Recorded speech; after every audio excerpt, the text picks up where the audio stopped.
hoping that Ross or somebody would go into class early, but I guess they didn't. What time is it now? 10 till 10? I wish somebody to, yeah, they are.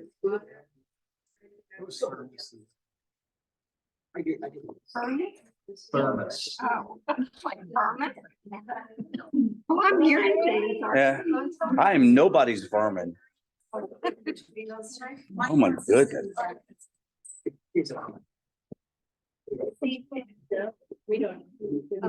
Sandy, I'm gonna let you let people in the lounge and I'm gonna give you another shot. I will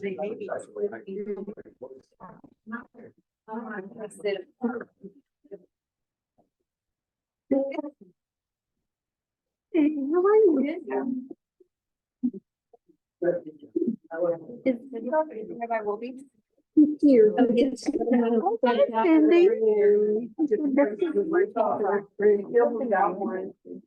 Right around. Are you letting people? I think so. Yeah. It's possible. And Everybody that was waiting is in.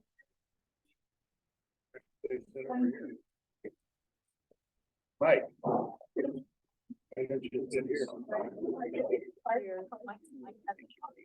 Any more people coming in? Yeah, I mean, we've got a big group right now. Okay, so let me do something here. Sandy, remind me to talk to you about. We need to check with the other rabbis and see what their Hanukkah schedule is going to be. Their classes. If you guys are there, we're getting ready to get started in class. I can't really see anybody because I'm on my mobile device, but you'll see Rabbi will be here in a second. Can't find connection. That is Zoom address.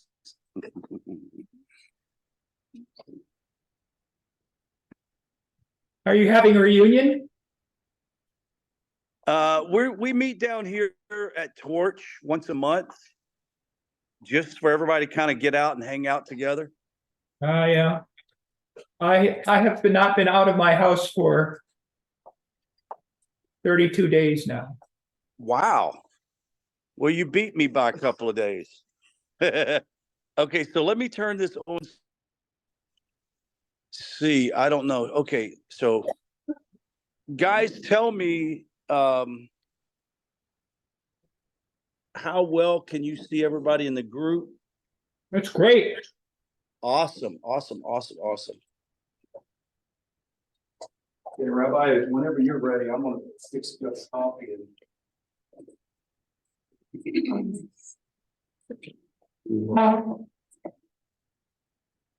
Are you managing it, Rod? Yes, sir. If you want to let me in, give a chance. Well, that was Sandy's job, but you know, I mean, if she's gonna sit and just wait for somebody else to do it, you know, she gets paid a lot of money to hit buttons. In the wing. Oh, let me When you have hold on. Let me pause my.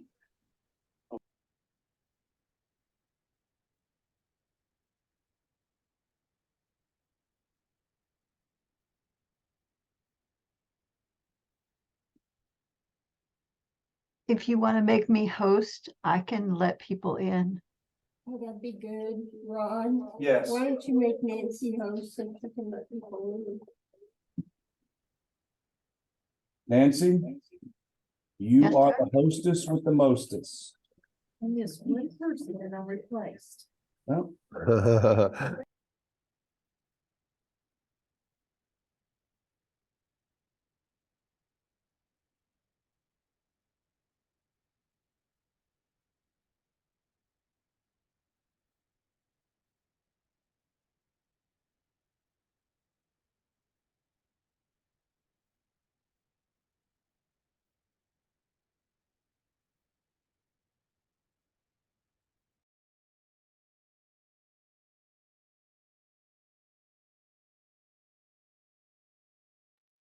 We can't hear you, Rabbi.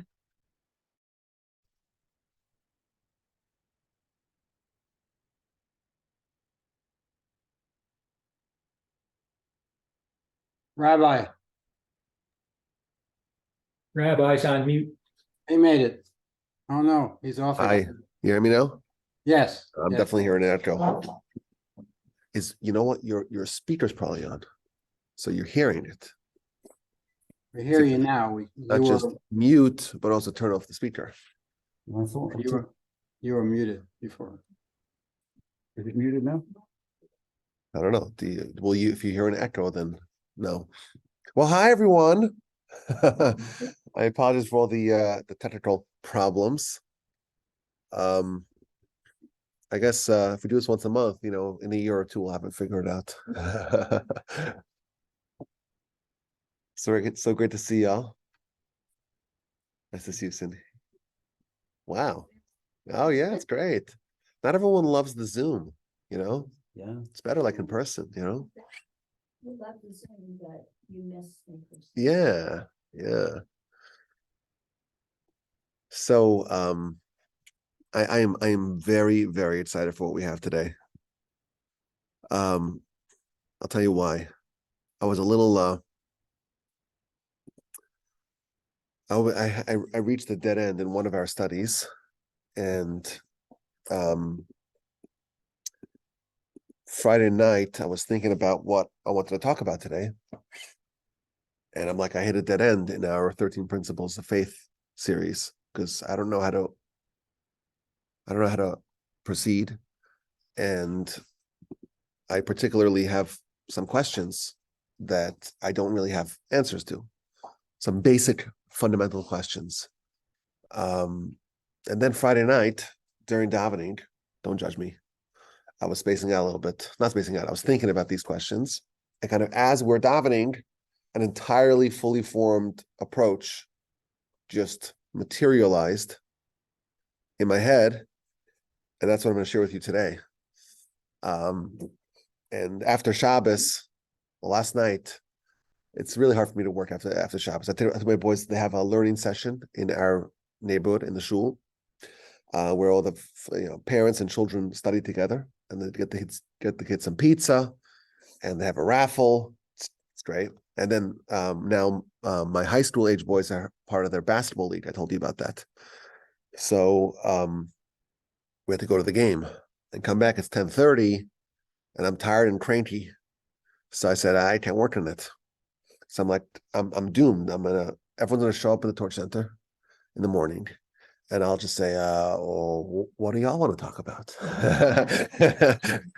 That was my plan. And then I woke up this morning. I said, well, you can go to the center. It was about a couple hours to see if we could figure out that idea that I had, that germ of an idea that I had in the morning, I had at night, to see if we could develop that. And I'm very happy with the results. It's a little bit novel, as we shall see, but I think it's true. So I'm going to share with you with the caveat that I might still seek to amend it at some future point. But today we're going to continue our 30 Principles of Faith series. I'm a little congested, forgive me, like everyone else in the country. So forgive me for that, but I want to continue that. And this week, I hope to do another session, maybe on Thursday night, or maybe on Tuesday night. It's the first of the month, right? So we agreed to meet a second time on the first of the month. Thursday night is Hanukkah. So I'm going to have to be in touch with y'all whether or not I can meet on Thursday night. If not, we'll try to do on Tuesday night, if that still works. But there'll be communication about that, please God, upcoming. We probably should. Yeah? We should do that Tuesday? Okay. We're gonna get a. Oh, okay. So Thursday's out. Okay, Right. perfect. So we'll do Tuesday, please God. And hopefully I have something to say, because I want to continue also our history series that we started. We did a couple sessions on history. 7:32. Yeah, 7:30. Yes. So let me add it to my calendar so I don't forget. So please God, we'll get together on Thursday, and this will be exclusively on Zoom. Is that right? Exclusively. Tuesday night. Tuesday evening, December 5th. Yes. A date that will not live in infamy. I believe that's somebody's birthday. Yeah, that's right. Oh, we're sorry. Why are you sorry? Because it's your birthday. So It's your birthday. what am I supposed to do? Well, is there any better way to celebrate a birthday than to study with y'all? I can't think of any better way. Okay, so I'll see y'all on Tuesday evening at 7:30 Central. Okay. It works out for everyone. Okay. What time? So 7:30 Central. Okay, let us begin. And again, there's people in the room, so just if you're looking at me, like this is what the room looks like. I think they all see it too. The girls, they can see on that side, yeah. So like we have like everyone there, hi, towards center. Okay, I'm gonna start recording. Let us begin. Today, I want to venture into speculative territory. No one said that trying to fundamentally understand the 13 principles of faith, the foundational pillars of our ideology and religion, no one said it's going to be easy and clear-cut, as if it's all spelled out and there's no questions. And I think today's discussion will certainly prove as much. We are in our fourth session on the 13 principles of faith, principle number 13 that is, and that is resurrection. And we've covered a lot of ground hitherto, even though many important and central questions remain. And today I want to focus on a few particularly gnawing series of perplexing questions that relate to some of the ideas and some of the principles and some of the tenets that we've already covered. And I want to suggest an approach that will resolve these questions and provide a deeper understanding into the ideas of resurrection that we've already touched upon. But I want to warn you, give the following disclaimer, that although what I am going to say seems to me to be accurate, and I think there's some evidence to prove it, it's not super corroborated by the sources. It seems like it's hinted to by the sources, but I haven't seen anyone that kind of lays it out exactly the way that I'm going to do it today. It's not quite as explicit as the way that we will present it for y'all today. And I want to begin with 4 questions. And then I'm going to suggest an idea. And these questions are all going to be sourced. So you'll have plenty of sources, but kind of putting it together, I have not seen anyone else do. And that's going to provide, I think, a much deeper insight into the concept of resurrection as we have seen it thus far. I want to begin with maybe a more general question. Last time we established that there are 2 types of resurrection. There's one in the times of Messiah, and there's one later on as a preparation, a precursor for Olam Haba. It seems like all the sources agree that there are 2 types of resurrection, 2 instances of resurrection. One's in Messianic times, and one is in the run-up to Olam Haba, where people are going to be born again, resurrected, for the purposes of their eternal fate. And we differentiated between these 2 types of resurrection. The resurrection types of Messiah, well, that's exclusively for the righteous. The righteous who worked so hard to bring about Messiah, who worked so hard to advance the cause of God in their lifetimes, they will be brought back to enjoy the fruits of their labor. They will be able to witness the product, the byproduct of their work. They'll be able to do all the mitzvos they were not able to do beforehand. You know, the Gaon of Vilna, as we mentioned, he never brought a sacrifice. Why should he lose out? There's mitzvos that can only be fulfilled in the Messianic times. Temple will be rebuilt. All the laws, all of them, will be operational. And the people that worked so hard to effectuate that, they will be able to participate in it and earn the benefits of the mitzvos. As we know, there are 613 mitzvos, all of them. And there are 613 parts of your soul, and there are 613 parts of your body, because every mitzvah provides life and vitality and perfection and elevation to another element of your existence. If someone did not have the great fortune of doing all the mitzvos, because they happen to have lived in a time where there was no temple, The Rambam, he lived in the 12th century. He couldn't have brought a sacrifice. Rashi never brought a sacrifice. Why should they lose out? Why should they lose out on the perfection that is attained with many of the mitzvos?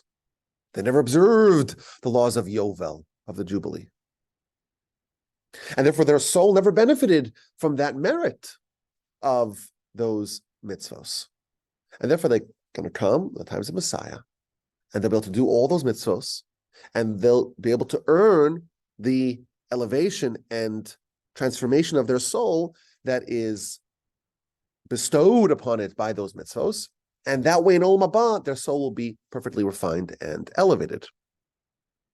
And we talked about how the ones who are buried inside the land, they're going to come out first. And the ones buried outside the land will have to roll through the subterranean tunnels. And that is a painful enterprise. And the ones who emerge, because they're buried in the land, emerge first, and maybe even 40 years before the ones who roll from outside the land. That we saw last time. And that's the Messianic resurrection. And then there's a second resurrection. And that is for the run-up to the eternal fate. And part of that is judgment. And we saw the memorable analogy of Rabbi Judah the Prince and the Roman Emperor Antoninus, where he says, well, the body and the soul could each exonerate themselves from judgment, because the body says, well, the soul sinned. Look at me, I'm totally ineffectual here in the grave. And the soul will say, well, the body sinned, because look at me, ever since we parted ways, I'm flying around like a bird. It must be that the body sinned. And each one can deflect culpability on the other one. And what's the Almighty going to do? He's going to reunite them together and judge them as one. That's what the Talmud told us. And that's what we see. There's a resurrection that's part of a judgment process, which, as we talked about last time, that is needed both to judge the wicked and to judge the righteous. Because if a sin is a byproduct of body and soul, well, so is a mitzvah. And therefore, if you need to have proper judgment, you must have a form of resurrection. And that's going to lead to the eternal fate of both the righteous and the wicked.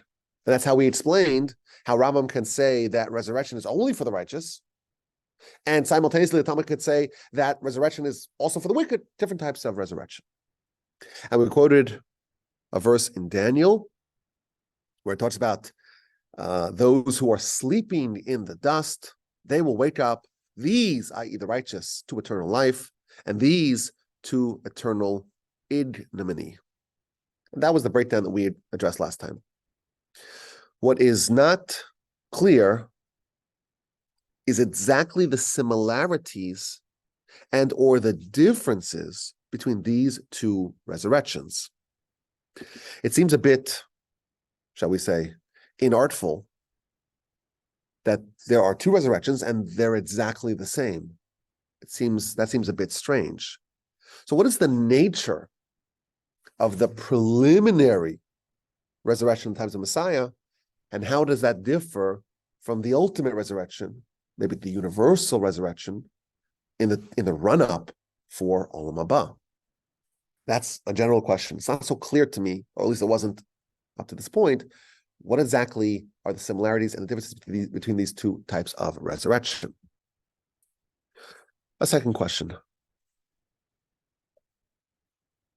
The Talmud tells us, and we have cited this a few times, that the righteous, even when they're dead, they're really alive.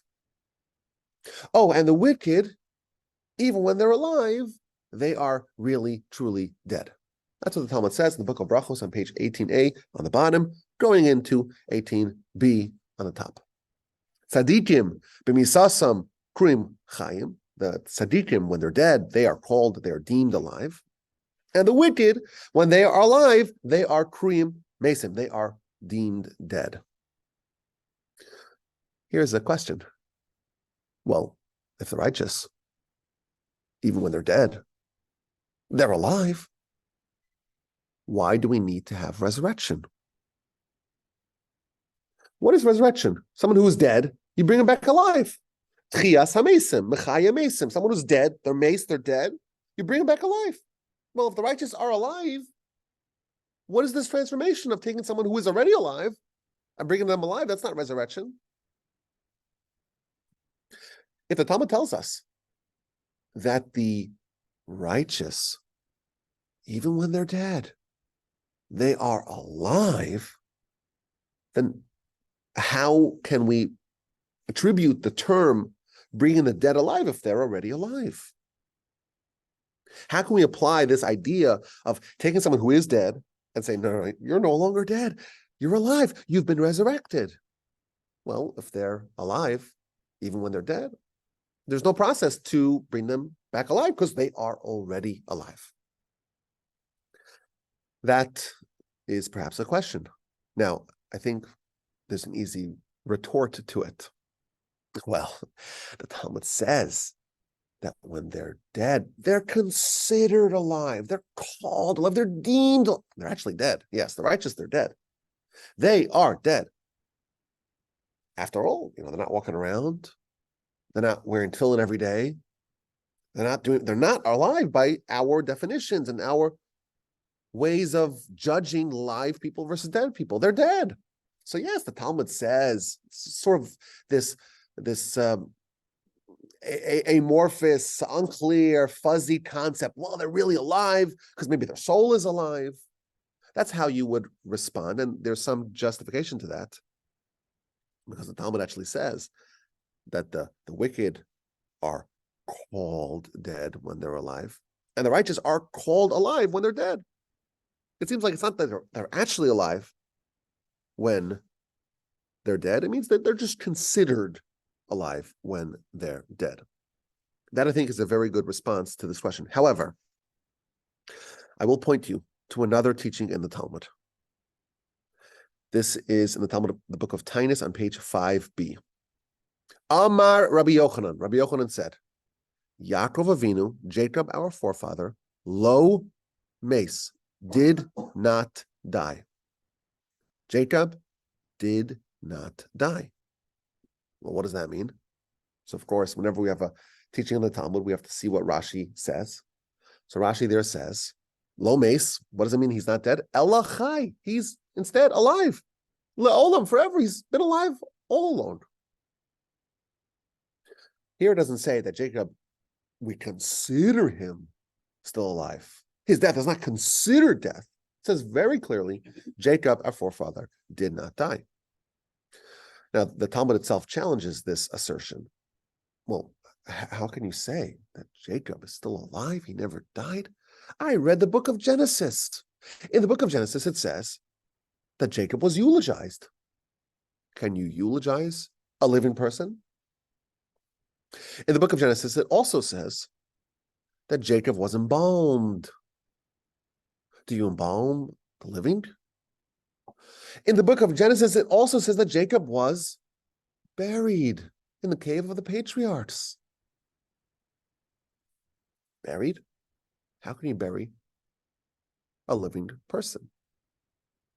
So the Talmud is challenging this idea that Jacob is still alive. He never died.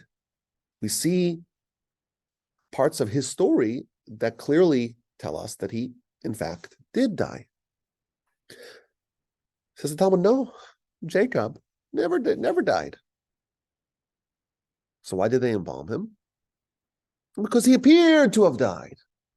It looked like he died. It seemed like he died. But he was just as alive as he ever was.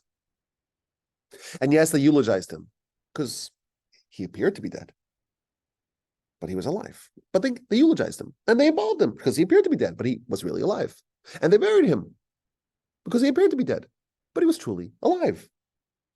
Thus concludes the Talmud. So we see, at least with regards to Jacob, the Talmud says very explicitly, he never died. And although that assertion was initially challenged, the Talmud concludes that no, he never died. Now, the Tosfos commentary points to another teaching in the Talmud. This is from the book of Sota on page 13a. It gives a detailed and dramatic account of the burial of Jacob. And it tells about the whole procession, the funeral procession of Jacob from Egypt to Hebron, to the land of Canaan. And the incredible eulogies that were done for Jacob. And then it says that when they arrived at the cave of the patriarchs, Esav was there, Jacob's twin. You remember him. And there was only one more burial spot left in the cave. In the cave, Adam and Eve were buried. Abraham and Sarah were buried. Isaac and Rebekah were buried. And Leah, one of Jacob's wives, was buried. And there was only 8 spots. And Esav wanted his spot. He said, well, Jacob, you already took one spot. You buried your wife there. The last spot's mine. And they said to him, but you sold your birthright. Don't you remember that for that pot of stew? That red stuff? You sold your birthright. He says, yes, I sold my birthright. So I'm no longer the firstborn. But I didn't sell my identity as part of the family. So yes, Jacob has the first spot, but I get the second spot. But they said to him, no, you actually sold your second spot. Jacob made a big pile, the Talmud says, a big pile of all the monies and valuables that he had earned outside the land of Israel. And he exchanged it with Esav for the rights to the second burial spot in the cave. And thus, Jacob buried Leah in the spot that he owned. And Jacob himself was to be interred, was to be buried in the second spot that he purchased from Esav. That's what the Talmud tells us. And Esav responded, says, I don't remember that sale. News to me. Do you have any documentation? Is there a contract? And they say, yes, there is. But we left it in Egypt. Oh, alas. We left it in Egypt. So again, this is a terrible disgrace to Jacob. He needs to be buried. And Esav is stopping at them. And there's this very long funeral procession. It's just held up by Jacob's twin brother. And he's demanding to see the documentation. It's my spot. Jacob must be buried elsewhere. So they sent Naphtali, who was a very swift one, he was swift like a deer, hustled back to Egypt to go get the documentation. He starts running back to Egypt.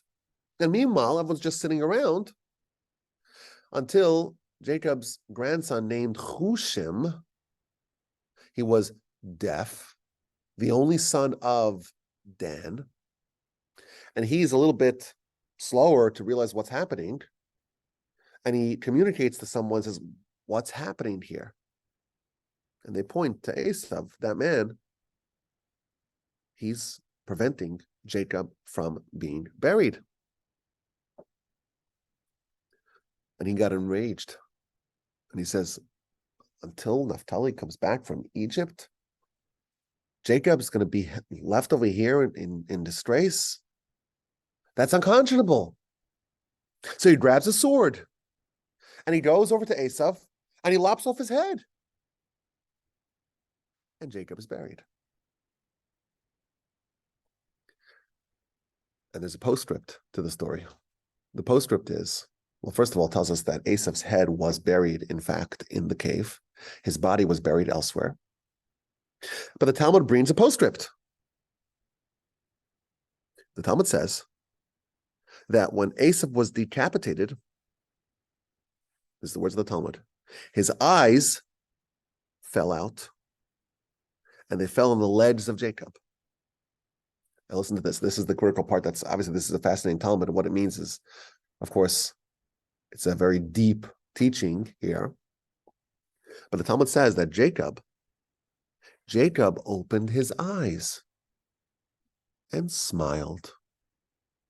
That's what it says in the Talmud, in the book of Sota, on page 13a. Jacob opened his eyes and smiled. Wait a minute, Jacob is dead, I thought. Dead people don't open their eyes and don't smile. So what does it mean that Jacob opened his eyes and smiled? He was aware of what's happening and he responded to it. Says the Tosfos, this is further evidence that Jacob never died. And he appeared to have died. And yes, he was eulogized and buried. And yes, he was embalmed. But he actually was completely alive.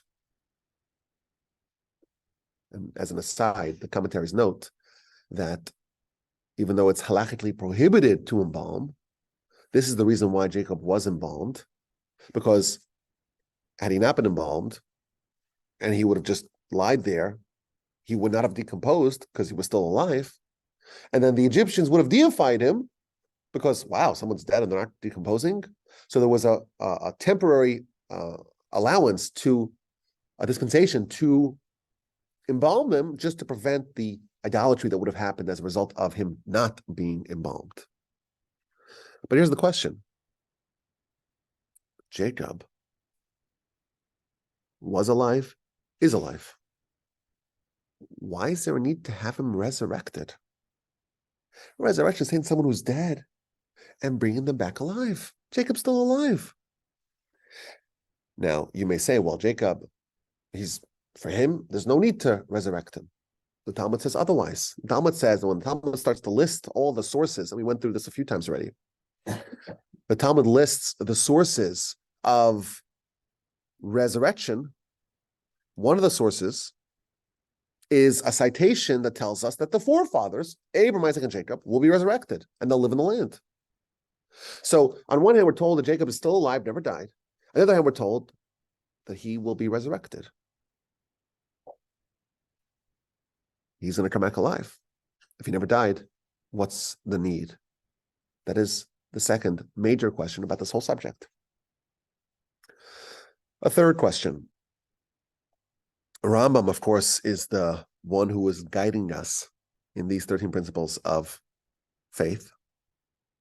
And there is a lot of debate over what Rambam, what his position is about resurrection, and the major problems that seem to be present in his position.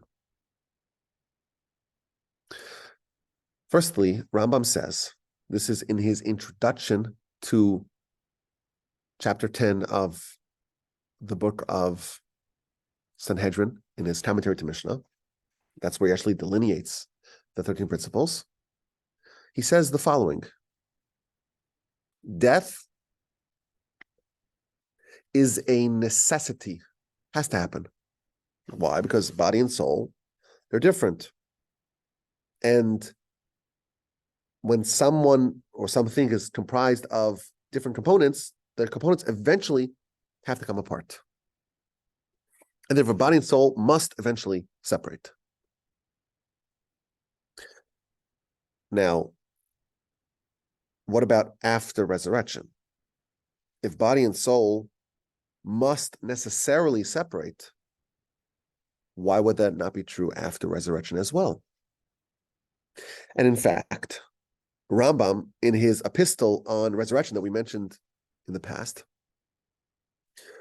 Rambam says, it appears to us from these citations, this is a quote, that the people who are resurrected and their souls and bodies reunite, they will eat and they will drink and they will procreate and they will die. When we listed the 10 questions of Sa'ad Yadron last time, the 10 dilemmas that he has about resurrection, one of the questions was, will those who are resurrected, will they die? And he concludes that they will not die. Yet Rambam says they will die. Those who are resurrected, body and soul come back together, they will die. They'll have a long life, sure, but they will die. And this seems to be very much in line with what he told us in the introduction to the commentary on Mishnah number 1 of chapter 10 of Sanhedrin. Well, body and soul, they're opposites, they must come apart. Here's the problem. The Talmud, in the book of Sanhedrin, on page 92a, the Talmud says explicitly, tzaddikim, the righteous, that the Almighty will bring back alive, will never go back to the dust, will never die. So, how does Rambam tell us that those who are resurrected will die when the Talmud says that those who are resurrected will not die? Rambam is not allowed to argue with the Talmud. He's allowed to explain it, codify it, organize it. But this seems very explicit. The Rambam says that those, he says it appears to me, so he doesn't say it definitively. It says it appears that those who are resurrected will die. The Talmud says that those who are resurrected will not die. How do we reconcile this Rambam? Now, it's also interesting. Rambam does say that in Olam Haba, the world to come, there is no body and soul. It's just the soul. And therefore, there is no death, because the necessity of death is only because body and soul are comprised together. If you don't have those opposites fused together, then there's no need, there's no necessity to have death. So evidently, the Rambam is telling us that there is a form of life that is bodiless and thus deathless. Well, if there's no body, then what's the nature of the resurrection that brings about that? Resurrection, I was always told, is the reunification of body and soul. There's a version of life, Rambam tells us, in Olam Haba, where there is no body. What do we make of that? So again, there's a lot of confusing things happening over here, but Rambam's position seems to be in conflict with itself and with the Talmud. How can we reconcile it? And finally, a fourth question that we hinted to last time. The Talmud says that there was a debate over the proper sequencing of dressing the high priest for the inauguration. What garments he put on first, what garments he put on second, and so on. And the Talmud says, what is the proper order? And the Talmud responds to that and says, why does it even matter what the proper order is? What was done 3,000 years ago in the tabernacle, that's already old news. That happened already. Why is it important for us to study the proper sequencing of the dressing of the high priest? And the Talmud says, well, it's still pertinent to us because we don't have a temple anymore. And we'll need to have a temple. And we'll need to dress the high priest. And we need to know what the proper order, the proper sequencing is of the dressing of the high priest. Says the Talmud, even for that purposes, we don't need to know the answer because Moshe and Aaron, they'll be there and they know the answer. And therefore, they'll dress the high priest in the proper sequencing. They know the answer. And therefore, it's not important for us to know the answer. So again, this is telling us that Moshe and Aaron will be around for the inauguration of the temple, the third temple. At least that's what's implied here. Now, where were Moshe and Aaron buried? We know that they were buried outside the land. They were both condemned to not enter the land. And therefore, based upon what we know, what we were told, their resurrection will happen at a subsequent date than those who were buried inside the land, maybe even up to 40 years later. Is everyone going to be waiting around for Moshe and Aaron to come to properly sequence the dressing of the high priest before the temple can be inaugurated? Doesn't make sense to me that everyone's going to be waiting around for 40 years for the temple to begin operations to wait for Moshe and Aaron to get there. That's yet a fourth question. Okay, so we have, I know this is confusing and it's a little bit in the weeds, but I want to suggest maybe an approach that will answer all these questions and will provide a new insight into the nature of the preliminary resurrection. And we'll frame it like this. Abraham purchased the cave of Machpelah from a gentleman named Ephron the Hittite. And this is told in Genesis chapter 18.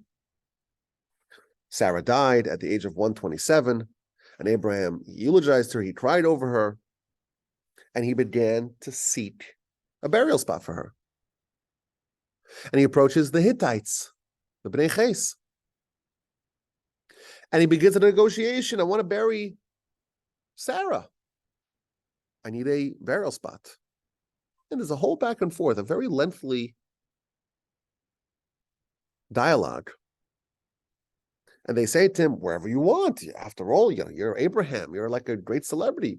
Everyone's going to allow you to use their burial spot for Sarah. And Abraham's very appreciative of that. And he says, I want specifically to speak to a guy named Ephron, the Hittite. And I want to buy the cave of Machpelah at the edge of his field, and I'll pay full price. And Ephron hears that and he says, no, pay full price. I'm going to give it to you for free. And Abram is appreciative of that as well. He says, no, I don't want it for free. I want to pay full price so I can bury my dead. And Ephron responded, okay, you want to pay? We'll just come up with some basic terms. How about 400 silver coins that are universally acceptable? And Abraham says it's a deal, and the Talmud tells us it was an exorbitant price. Abraham overpaid, but he was happy to do it. This transaction was consummated, and Abraham buried Sarah in this cave of Machpelah.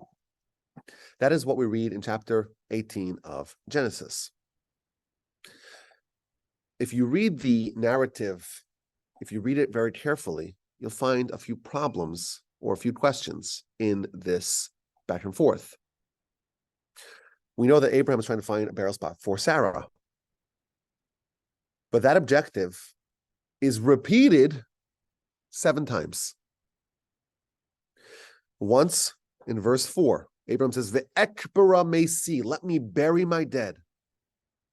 Twice in verse 6, they say to him, Kvares mesecha, bury your dead, and no one will stop you from burying your dead. That's already 3.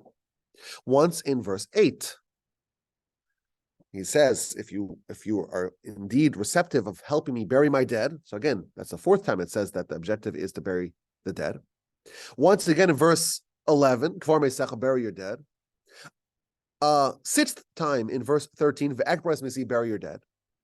And again in verse 15, Ve'es meischa kvar, and you're dead, you should bury. It seems very redundant. You read the whole dialogue, the whole narrative. It seems like it's repeating again and again and again and again that Abraham wants to buy this piece of property for the purposes of burying his dead. Why would it need to say it so many times? Of course, the Torah is very judicious in its use of words. It doesn't just repeat themes that we already know. It never says things which are extraneous. Why does it repeat that Abraham's objective in purchasing this piece of land is for the purposes of burying his dead? Why does it say it 7 times? Question number 2 is that it talks 7 times about burying the dead, but the first 6 times, the word bury appears before the word dead. Bury my dead, bury my dead, bury my dead. The last time, the 7th time, Ve'es meischa kevar, you're dead, you should bury. It switches the order. First it says dead, and then it says bury. Why is there that change? Should be consistent all throughout. So the Gaon of Vilna, he says something unbelievable. And I actually spoke about this in a Parsha podcast a few weeks ago. How many people were buried in the cave of Machpelah? So at the time that Abram made this purchase, there were already 2 people buried there, Adam and Eve. But afterwards, there's 6 more spots: Abraham and Sarah, Isaac and Rebekah, Jacob and Leah, But there's another person who was somewhat buried there, and that is Esav. His head is buried. His body's buried elsewhere. Says the Gaon of Vilna, the verse is hinting, when it says 7 times that dead people will be buried there, or buried there will be dead people, it's hinting to the 7 people that will be interred in this site after this purchase.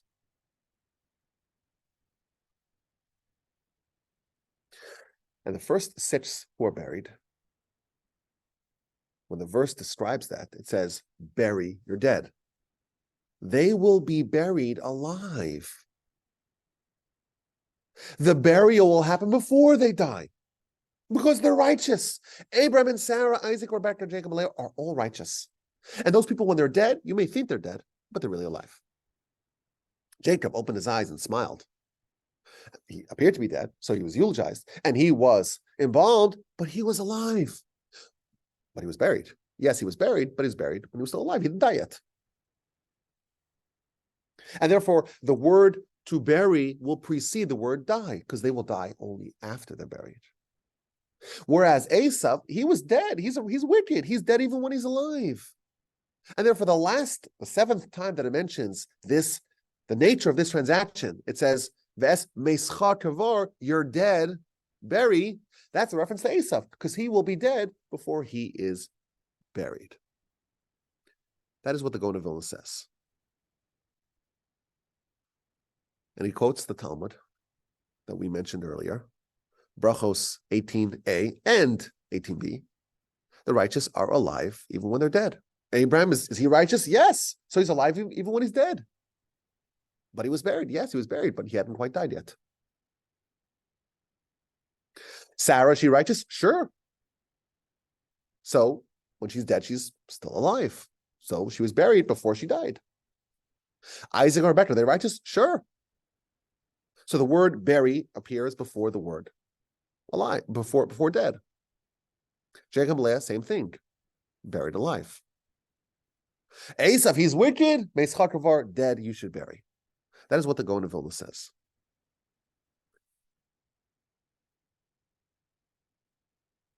How do we understand this? Okay, to wrap it all up, I'm going to quote one more citation from the Talmud. And this, I think, will illuminate everything that we've broached so far. The Talmud gives a story.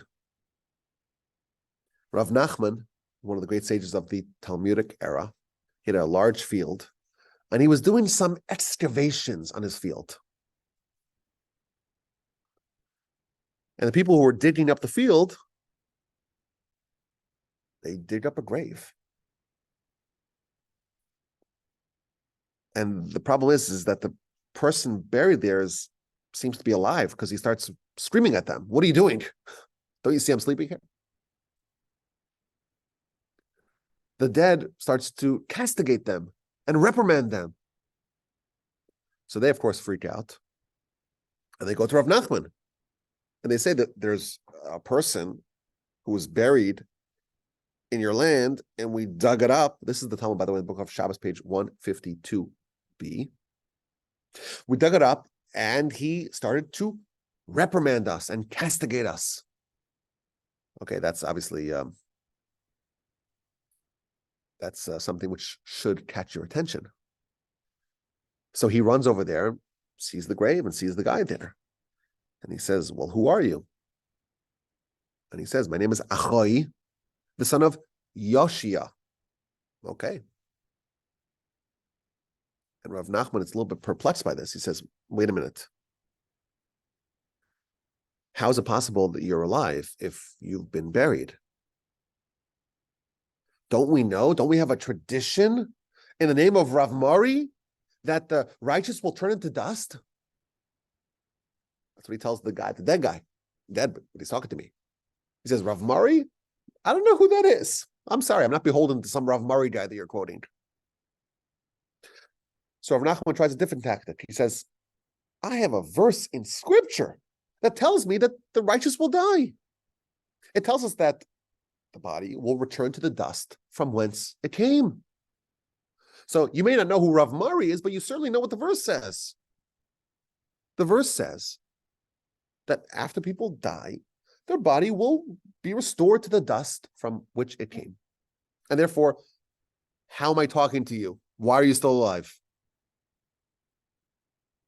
So he says, yeah, well, you just quoted me a citation from Koheles, from Ecclesiastes. You obviously didn't learn all of Tanakh. Because had you read the book of Mishlei, the book of Proverbs, you would know that it's possible for people to not actually be buried, to not actually die, to not return to their dust. And he quotes from a verse in Proverbs, chapter 14, verse 30. V'rekev atzamos kina. The rotting of the bones is envy. If someone's envious, their bones will rot. They'll die. If someone's not envious, their bones will not rot. So don't quote me a verse in Ecclesiastes. I'll quote you a verse in Proverbs that says, well, if you don't have envy, you won't die. Period. And I didn't have any envy, so I'm not dead. And that's how I can explain this unusual phenomenon of digging up a dead body. You thought it was dead. The guy's alive. He's talking to us. He's rebuking us. And now he's explaining the verse that substantiates his life even in the grave. Okay. So Rav Nachman is still not convinced. And he starts to poke him. Pokes him. And he realized, like, this is not like some sort of a hologram. Like this, like he feels it's a person. He has substance. So like, okay, obviously I learned something. You learn something new every day, right? He says to him, okay, Mr. Achai, why don't you come out? Come out of this uncomfortable grave and come to my house and we'll talk it over, a cup of tea. And he says, are you saying something so foolish? Not only didn't you read Proverbs, you didn't even read the book of the prophets. And he quotes him a verse in Ezekiel. V'yidatem, and you should know, Kani Hashem, I am Hashem. Bepischi es kivrosechem, when I will open up your graves. The verse in Ezekiel, chapter 37, verse 13 says, it is God who opens the graves, not you, Rav Nachman. So I'm sorry, I ain't going to have lunch with you. Only God will open my grave. Thus concludes. No, I'm sorry. One more thing here. Only God will open the grave, not you. That is why I cannot join you for lunch. Now, Rav Nachman is still not fully okay with what he learned. And he says, well, we haven't addressed the verse in Genesis that says, Afar ata, you are dust. Ve'el afar tashuvan, you shall return to dust. That seems to imply that death is a necessity, an inescapable necessity. Everyone thought you were dead. I find that you're alive. Are you waiting for God to open up your grave? Well, how will you fulfill this verse that says that you are dust and you shall return to dust? So he responds, that verse is talking about the future. A moment before resurrection. A moment before resurrection, the righteous will die and will be resurrected. I'm still alive now. I'm still alive. I wasn't envious, and therefore my bones don't rot. I'm 100% alive, but I will die in the future just a moment before resurrection. Here's what I think. There are two types of resurrection that we know. It's been established. Times of Messiah and in the run-up for Olam Haba. There's one type of resurrection that's called God opening the graves. What does that mean? The people who are there, like this Achai person in the Talmud, There's nothing that's really preventing him from getting out and going with Rav Nachman and going to his house. But he's waiting for God to do it. He was unnaturally dug up and exhumed, but he's not going to come join the party until God opens his grave. What that means is that there really isn't a resurrection per se. He's alive now. He's alive now. Nothing that's stopping him. If you were to just isolate this Achai person, he's talking, he has substance. The only thing that's stopping him from going to Rav Nachman's house is only because, well, God didn't open the grave, and therefore I'm not going. Are we calling this resurrection? We're calling it almost like an opening of the grave and taking those who are still alive, taking them out. Perhaps that is the resurrection of Messiah. All the righteous who are deemed alive when they're dead, maybe they look to us to be dead, but they're actually alive. And we have Jacob, and we have this Achai individual. We have the 6 people who are buried in the cave. They were buried before they died. Abraham, he's still alive. He didn't die yet. Abraham and Sarah, Isaac, Rebecca, Jacob never died. Leah, Moshe, Aaron. The people who are righteous are still alive. If God just opens the grave, they could walk right out. Of course, we know that Elijah ascended to heaven in a fiery chariot. In the Talmud, in the book of one of the minor tractates of the Talmud, Derech Eretz Zuta, it lists 9 people who entered paradise, entered heaven, alive. And they are Chanoch, Enoch, I think is how you pronounce his name in English. Elijah, Mashiach, we don't know who that is, right? Eliezer, servant of Abraham, Hiram, king of Tzur, Evan Melech, the Cushite, Yavitz, the son of originally the prince, Batya, the daughter of Pharaoh, Serach, the daughter of Usher, and some say even Rabbi Yehoshua ben Levi. We have a list here of 9, maybe 10 people who went alive into heaven. They haven't died yet. Maybe all the righteous who are deemed alive when they're dead, in times of Messiah, they come alive because they actually never died. And that's the messianic resurrection. It's simply the opening of the grave that God will do. And taking out those who were always alive, just taking them out. And the resurrection that we're talking about, where there's taking those who are dead and bringing them back alive, that's in the future. Where even those who were righteous and never died when they initially, so to speak, died, a moment before the resurrection, they will die so that they, in fact, can be resurrected. Meaning they could go from being dead to being alive. And I think this resolves all of our questions. And it's, again, a very advanced level study.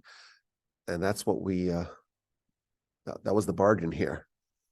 If we wanted to subsist with simple, just reading of the 13 principles, we could have finished it a very long time ago. We started in not January, I don't remember exactly when, but we started in 2019. It's almost 2024 when we are recording this. It's a long time ago. We could have just said, well, there's lots of principles, go read them yourself. You know, if you read the Ani Mamins, which is the distillation of these principles, you could do it in about 2 minutes. But that's not what we're trying to do here. We're trying to really understand at a fundamental level. And I think this seems to me to be a way to resolve all of our questions. Our first question was, well, what do we do of this system of resurrection? There's 2 resurrections. There's one at the times of Messiah, and just the same thing happens again in the future. It seems kind of a bit, we called it inartful. Now we are seeing perhaps that there are 2 very types of resurrection. In times of Messiah, you open the grave and allow those who are living in the perhaps claustrophobic sleeping pods, you allow them to come out. They never died. They are simply being woken up from a long sleep. And they'll come alive and they'll enjoy the times of Messiah. They're not dead yet, but they will die. Everyone who has a body must die, Rambam tells us. If you're comprised of opposites, those themes have to go back to their component parts. They will die. Even when Abraham and the Hittites were negotiating, they talked about 6 times bury the dead. Those 6 people will be buried first, but then they will die a moment before the resurrection. There's still death just to facilitate the rebirth, the renaissance of resurrection. And that is the second resurrection in the run-up for Olam Haba. And in that resurrection, in that form of resurrection, the people will be born again. People who died, the righteous who died an instant beforehand, everyone else who died, actually died beforehand, they will be brought back in a very different way, in a way that can even tolerate eternal life, perhaps without a body. We ask the question, why is there a need to resurrect Jacob? He didn't die. The truth is, there really isn't. There's a form of resurrection that's not to take someone who's dead and bring him alive. It's just to open up the grave and allow those who are living to emerge. Rambam said some confusing and contradictory statements. He tells us that those who are part of the initial resurrection, well, they're going to die. And we ask the question, well, the Talmud says otherwise, says those who are resurrected will not die. The answer is that the Rambam is talking about the resurrection of Messiah, where those who have never yet died just come out. And they will indeed have to die in the future, but they've never died yet before. They haven't. That's not the resurrection that's being addressed by the Talmud, which is the ultimate resurrection in the run-up for Olam Haba. Those people who come alive will in fact not die. The ones who will come alive as a Messiah have in fact yet to die. Oh, and Moshe and Aaron, they just open the grave and they can waltz into the temple and dress the high priest properly. There's a seamless re-entry because after all, they've never died. I think this is a way to understand all of our questions. It's a much deeper take on this subject. I think it's a deeper take on the nature of the initial resurrection times of Messiah. And again, I'm just simply using the words of the Talmud. The Talmud in the book of Shabbos 152 quotes the verse in Ezekiel, there's the opening of the graves. And that's just opening the grave, and once you open it, there's nothing that prevents those who were buried there to just come out because they're alive.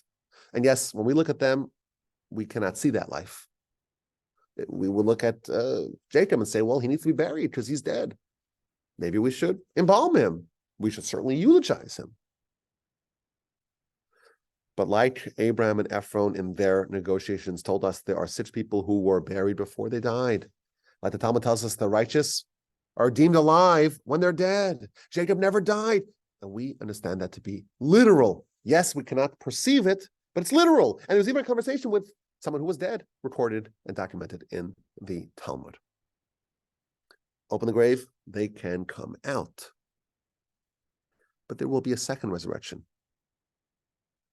And that's not simply opening the grave and allowing those who were buried to walk out.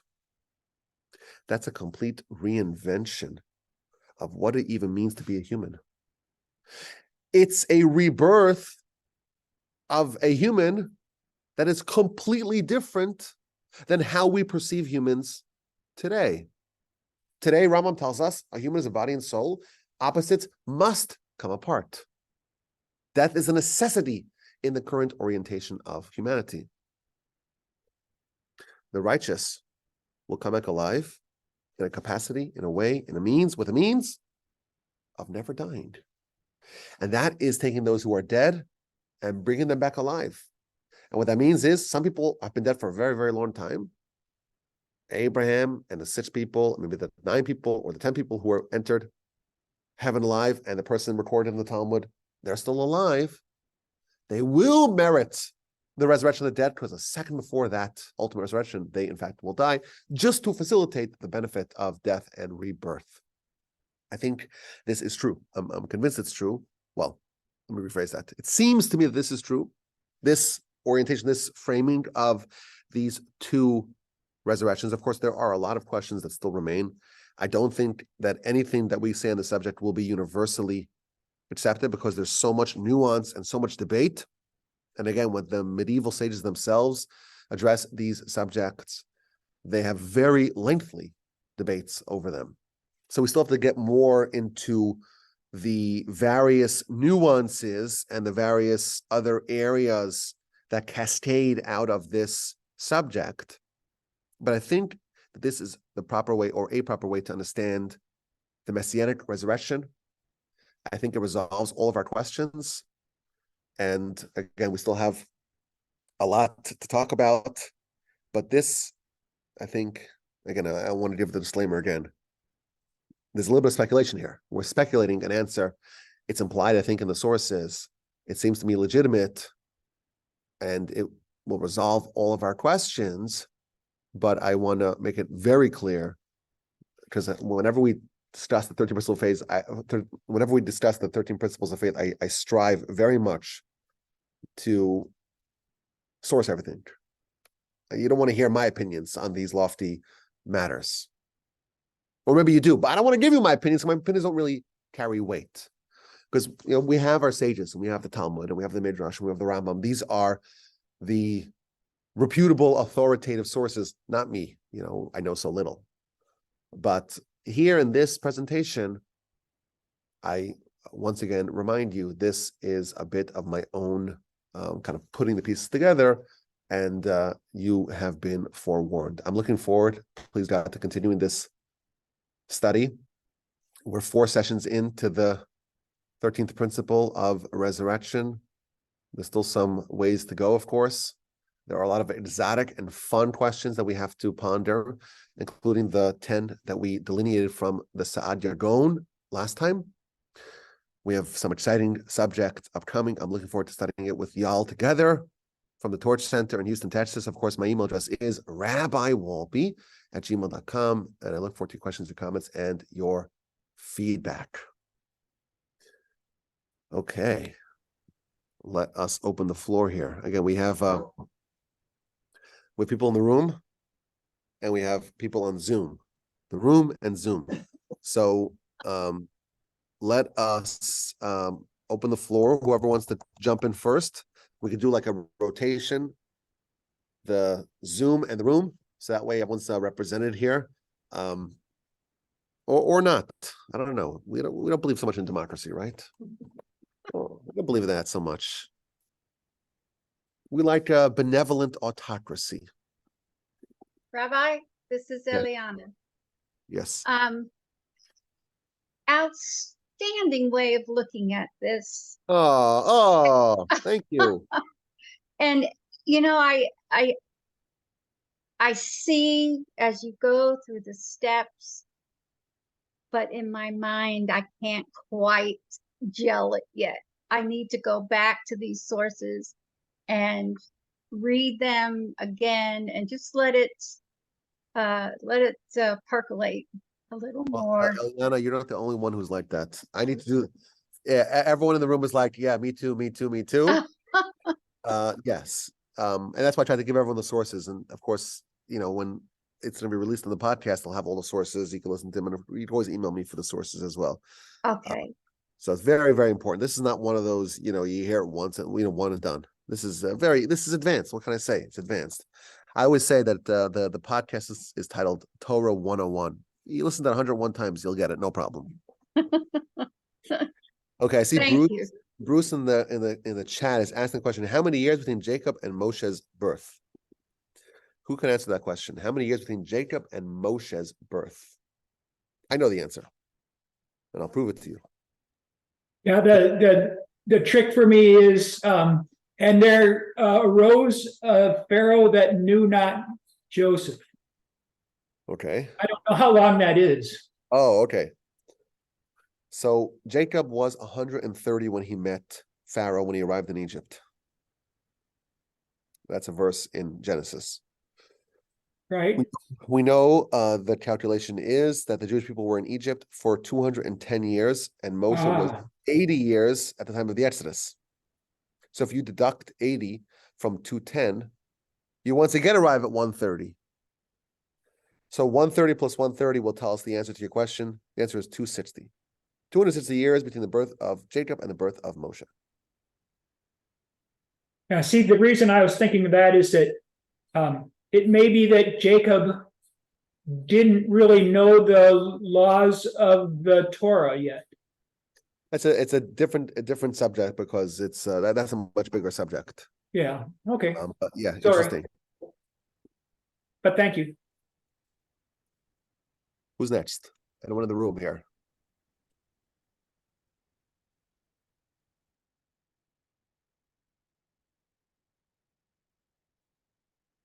Anybody? Anybody? Everyone's tongue-tied. I love it. I love it. I guess I don't know if that means either I did my job or I didn't. Yeah, go ahead. Go ahead, Mike. So that they are going to be risen at the time of the sheep. Yes. They're gonna be righteous. Yes. The grain's gonna be open. Yes. Now, are these righteous people in Israel and in the land of Israel and outside the land of Israel also? Okay, I'm gonna repeat your question for anyone who didn't hear it. You're saying the people that are gonna be brought to life or brought to surface in the times of Messiah, they'll be righteous. But your question was, are they Will it be from those? the land of Israel only or all of the world? I believe it's all over the world, but there is some sort of process by which they have to go to Israel. Okay, so there'll be, that's when the rolling comes in for those outside. It seems like it. Seems like it. And last follow-up question, are the righteous included the righteous of the nations? Yeah, so we spoke about that last time. That was one of our questions. That's one of the subjects we have to cover. The resurrection in the resurrection of the righteous Gentiles, but even Gentiles in general, because there's going to be a universal resurrection for everyone. And we'll talk more about that. That's part of our upcoming one of the cascading subjects from that will emerge from our studies. Okay, who else?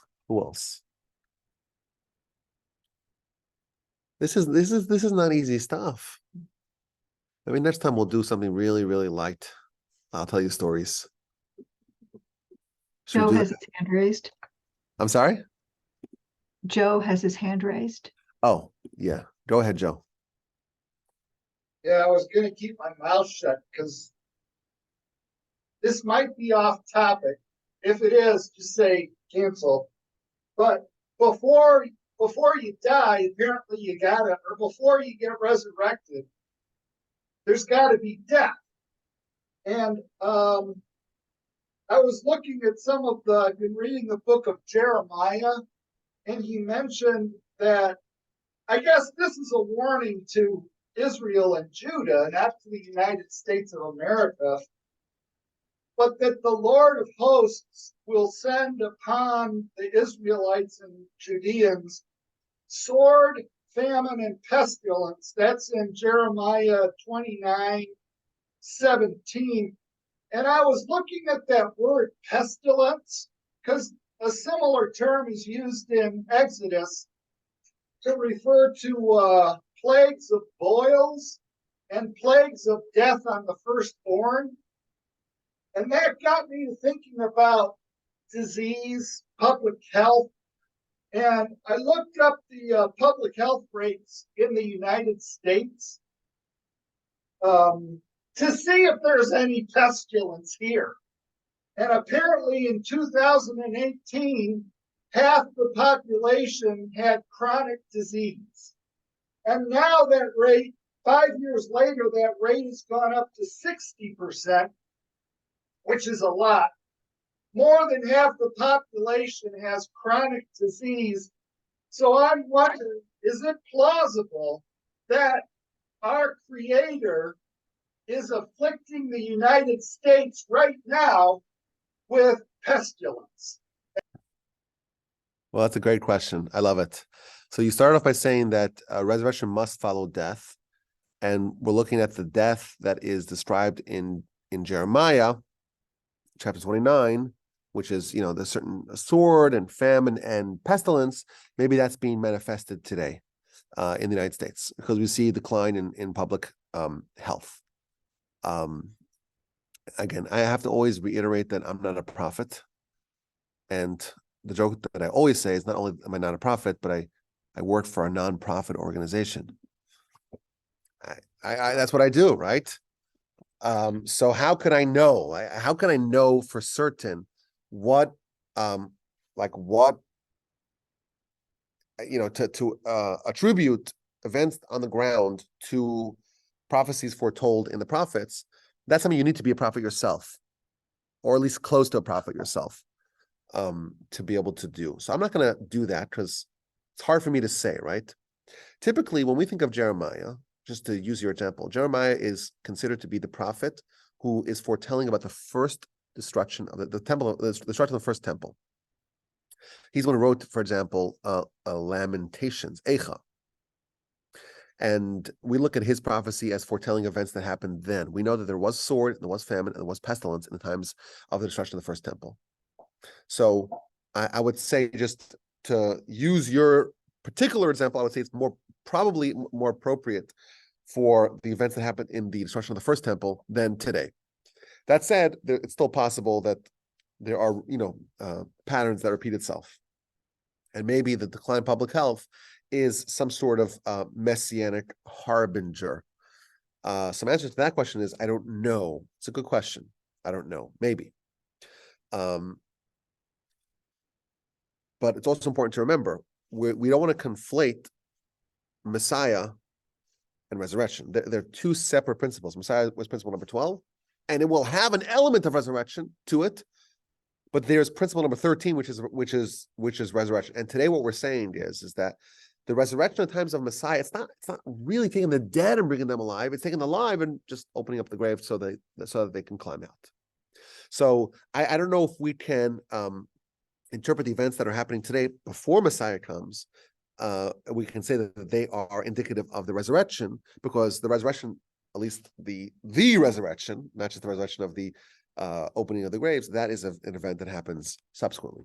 But it's a very, again, all these subjects are so interesting and so intriguing and so mysterious. So every question I have to start with that same disclaimer. Well, I don't know. I have to say that again and again, so that way you don't take me for my word. I always want people to go to the sources, check my work, see if it makes sense, and find those loose ends, because there are some loose ends.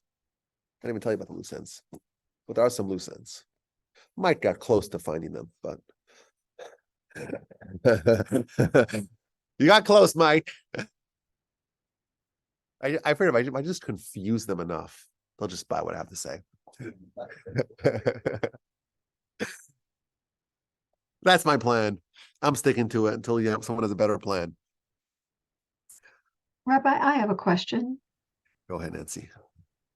And we always want to define our terms. So defining dead and defining alive could be the separation of body and soul and the joining of body and soul. Would you agree that that's a good definition for those terms? I think it's a good definition for us. I wonder if it's going to be helpful in our particular area of investigation, because suppose body and soul are separate on some level, but they're not separate on a different level. What do you do then? Suppose soul still has a foothold in the body's still alive by some measure. Our body needs to have oxygen. Maybe this is obvious. We need to have oxygen. If someone's buried in Rav Nachman's property, they don't have oxygen. Yet you dig him up and he's talking to you. So what does that even mean? And how can we say the body is alive when there's no oxygen? The body needs to have oxygen. So obviously that there's some sort of change that happens that happened to the person who's buried there. They're alive, but they don't need what the human body needs. I will tell you an analog to this. There's an analog to this, and this is something we'll touch yet again. We have a documentation of a person who was alive by everyone's standards, didn't need to eat, didn't need to drink, didn't need to sleep for 40 days. And I see in my video, I see that Sandy over there is nodding. Sandy knows exactly what I'm talking about. 3 times Moshe goes up the mountain, and he tells us again and again, I didn't eat, didn't drink. What? He's alive. How does he not eat, not drink for 40 days and not die?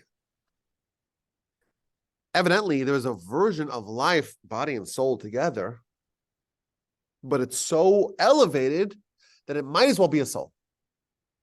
And just like a soul doesn't need food and water and oxygen, that person, the body is so tertiary, so it's so ancillary to the person, the body doesn't even need to, need food or oxygen or water.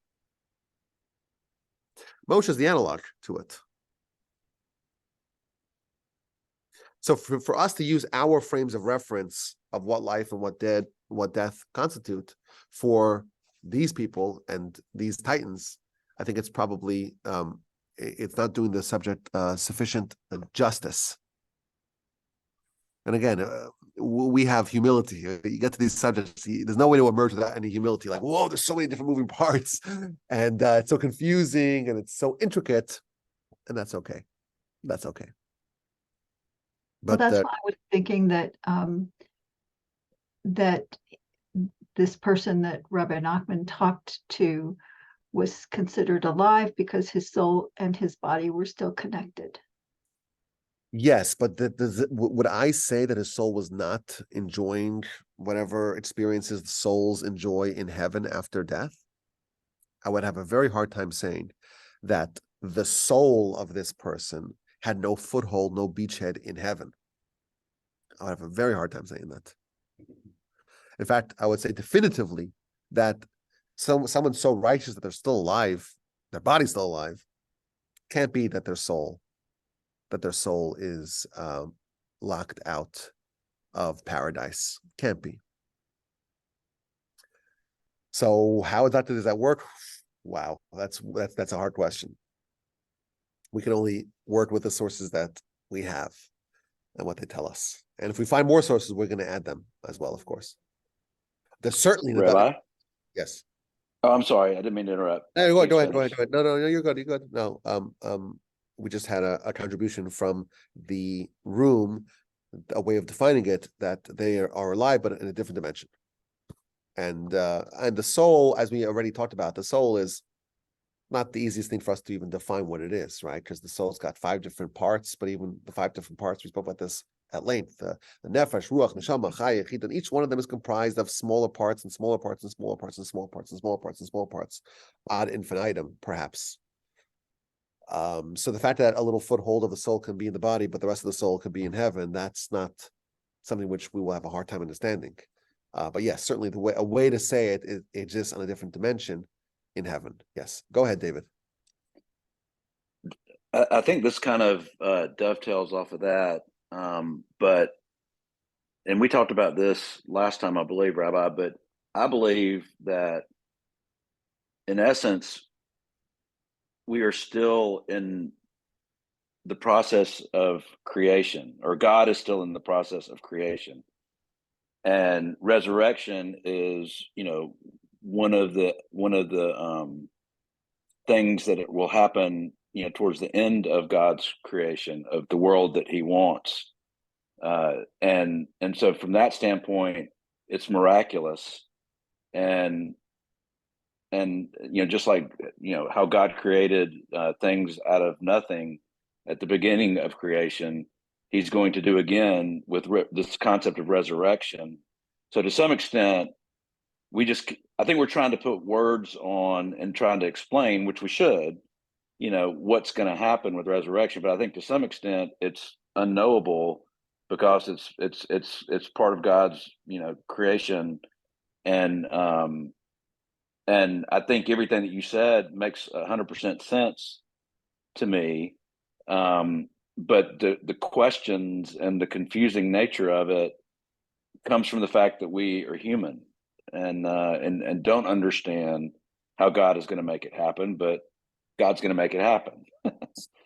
Yeah, And I don't know if that's oversimplification on no, my I love end, it. but I love particularly the way you framed it as resurrection, really the world to come, is the world once this world is completed and perfected and it reaches its completion stage, that's when the next world can commence. And we know that Adam was designed initially to live forever. God says, you eat from the tree, you're not going to live forever. You have to go through this whole process. Okay, well, what if we are able to restore back to the state of Adam before his sin? If we could do that, well, then we can live forever. Why not? And that's that's crazy, because I was thinking about the same exact thing, that in essence, the creation of this world started off with the Garden of Eden and Adam in this different state, and then it went a different path because of decisions that were made. But the whole idea for God is to create the world that he wants, right? yes. He's And the world God. that he He's going to wanted get the was- world he wants. Exactly. The world they wanted is the world where there's life and no death. Right, which is the world to come. Yeah. So it's like we're do a lot of work to we're- get back to that point where we become eligible for that. right, exactly. And that's what we're doing right now. Congratulations. Yeah, that's amazing. Yeah, we're going to cover that because that's a major component of the big picture of understanding resurrection and Olam Haba and the kind of the larger picture. But the great framing of saying that this is when we complete Genesis, this time correctly, then we can actually merit the Shabbos that comes afterwards, which is the enjoyment of the work that we did here. That's Olam Haba. Wow. My head's spinning a little bit.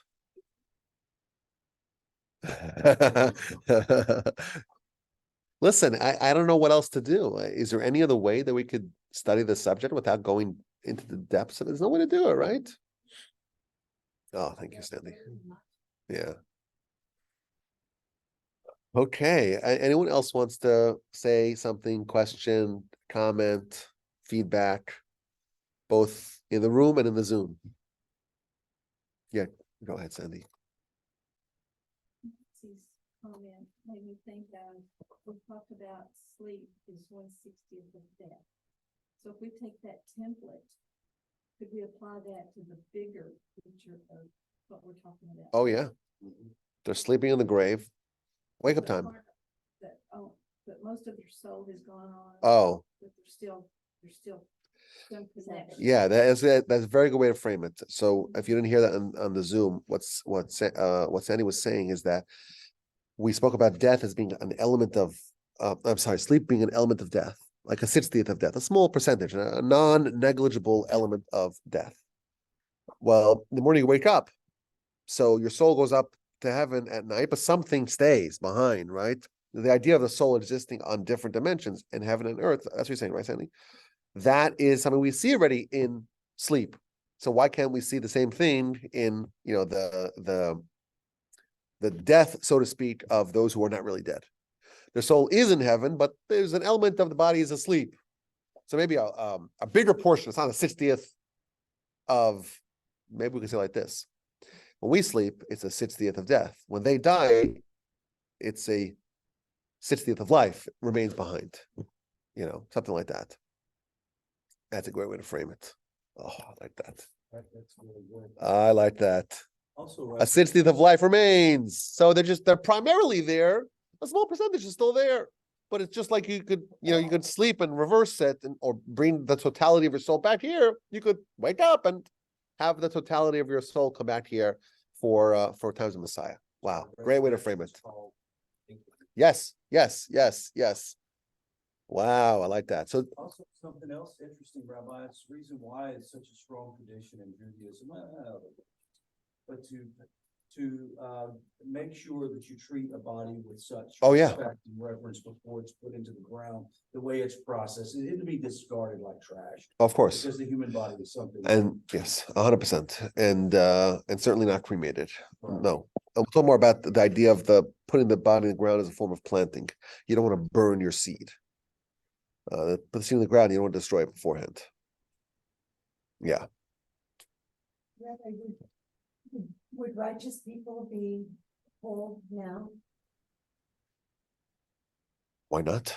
If they're not envious, their bones won't rot. Right, because envy is an element of lack of faith. We think of faith as being something different than envy. Those things don't necessarily go together. But envy is a manifestation of a lack of faith.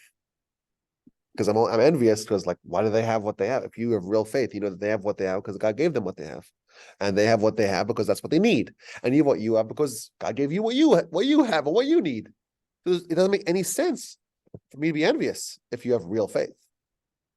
So when he's saying that the envy, that's what kills a person, it's another way of saying lack of faith is what kills a person. Someone has 100% faith in God, why would the body decompose?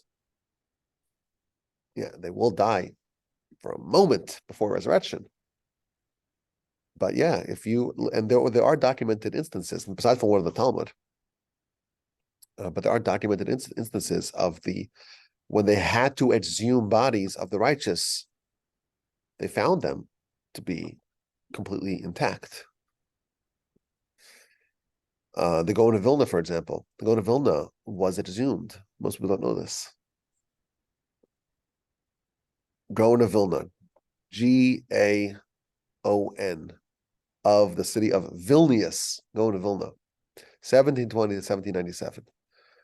He was exhumed in the 1950s, 1960s, because the Soviets wanted to build a train station, I think, over the Jewish cemetery, and they allowed them to exhume a few bodies to move them to a different cemetery.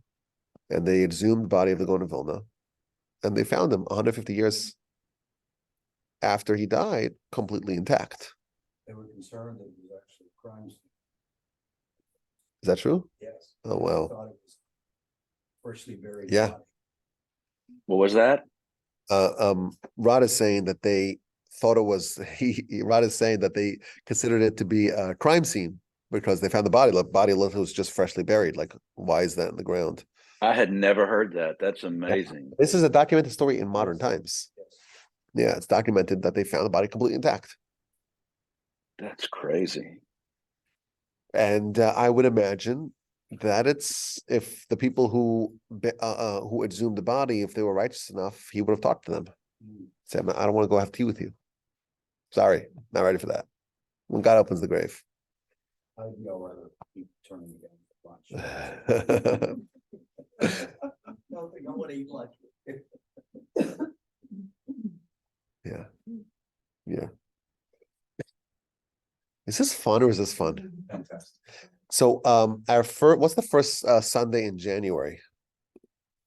What's that?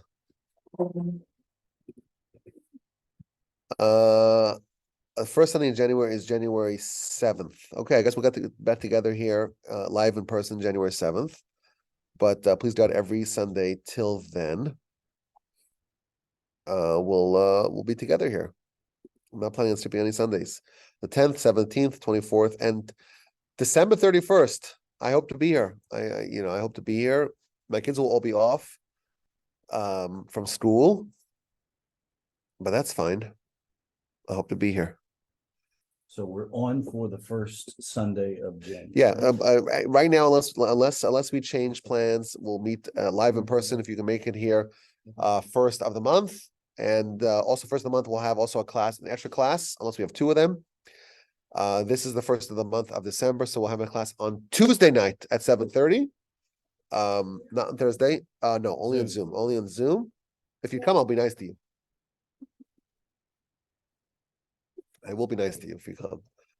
But it's gonna be on Zoom. And I'm looking forward to that. This is a lot of fun. I have to say that if we didn't have this group and we didn't meet every Sunday and I wasn't forced to research this, I would never study this. Like, this is such a level that you are exactly. Very, very, very few people study these subjects on this level. It almost doesn't exist. I have books on this subject. People write books, study it, and even they don't do as good a job as we do. Okay, don't tell anyone that. Don't tell anyone that. But so I'm very fortunate to have y'all, and this is great. Looking forward to more sessions, please God, in good health and in great spirits. I'll see everyone on Tuesday evening at 7:30. Please, God, one more question. When you say righteous, are you talking righteous as a sign, somebody that's. Tzaddik, yeah. That's the word that the Talmud uses. Yeah, okay, so. I'm sure there are people, I'm sure I know people, but I would say the big majority of us would not be in that. Would I qualify? Yeah, like a big, somebody- Benoni is an in-betweener. So the question is, what constitutes a tzaddik? What are the criteria to be it? What about the Benoni, the in-between, which is not righteous, not wicked? This is a question I can't answer, right? I can't tell you what exactly are the parameters for who would qualify, who wouldn't qualify. But that would be a good study. That would be. Something else that you can study. That would be. But I will tell you, I spent a lot of time in my book addressing this sort of question.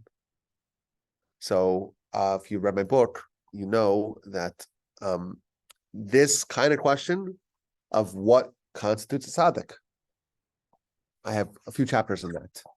And then what constitutes a wicked person? And what's the definition of it? The kind of spiritual definition of it. And what about the in-betweeners?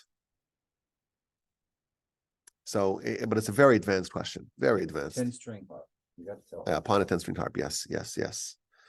Read it. You should read it before the next book comes out, which you still have some time. Upon a 10-stringed harp. Upon a 10-stringed harp. Yes, we have a copy of it over here. Yes. I have to say, well, I want to quote someone else who said it's a masterpiece. It's not an easy read. No, not Paul. Oh, one of the greatest rabbis in the entire world told me it's a masterpiece. Oh, wow. You Yeah. should get an operation. That's fine. I tried to. He's Oh. too busy, whatever. But he told me, he told me read half the book. It says it's a masterpiece. His words, not mine. Should be. His words, not mine. I happen to agree. What can I say? But I'm a little biased. But it's not an easy read. It's not. The next book will be easier. But it's the scope is very expansive. And Paul's not in the group here, so I could say it. Paul told me he read it 6 times. You could put that in an audio book too. Have you thought about that? I did think about it, yeah. Come Not when I'm so congested, I can't read a book. We'll find somebody. Okay, everyone, this is great. Anyone else on the Zoom wants to chime in before we sign off? This was awesome. Thank you all. I'll see everyone on Tuesday evening at 7:30 or Sunday, next Sunday, please God, at the same time. Just on Zoom next week. If you come, I'll still be nice to you. Again, as I mentioned. This was great. I'm looking forward. And I appreciate all of y'all, and I'll see y'all please God next time, Tuesday night and Sunday. Take care, everyone.